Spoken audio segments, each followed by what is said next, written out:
music is beautiful and that it comes from so many different places, and that I don't think there needs to be any kind of judgment on how it should be made or who can appreciate what.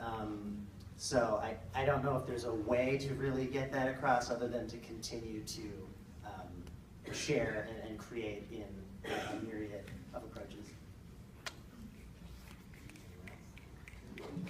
I think all different genres have different meanings to a lot of different people. There are people who can listen, like the fact that you brought up a classical piece when Paul asked earlier, it's like everybody reacts to different kinds of music in different ways, and they all have values. That even what the most vapid of pop songs can make you tap your toe and like dance along with it, and you're just like, I don't even like this. Why am I dancing? And so I think that all music has a power like that, and it just depends on what you particularly like. And if it doesn't really necessarily work for you, that's not a problem. Just don't listen to it. And but yeah, I definitely think in general, being critical of those things in a really negative and not constructive way doesn't really help anybody.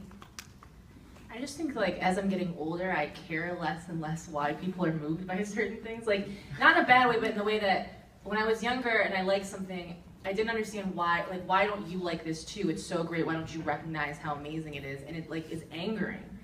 But I think there's so many things in the world, whether it's types of music or it's types of shows or whatever it is, that connect with you for a very specific reason, because you are unique in your experience and what you've grown up with. And it's not really my place to judge what connects with you and what makes you feel, or makes you feel like more connected to a situation. So I think as I'm getting older, I just become more aware that I'm willing to give anything a chance. I'm willing to listen to something. I don't have to connect with it for it to be meaningful or important to someone else, but I can appreciate that you like things and you love things and you're moved by things that I don't get, and I am too in the same way. And so I think it's just about mutual respect. It doesn't matter what you're moved by as long as you're moved, you know, so.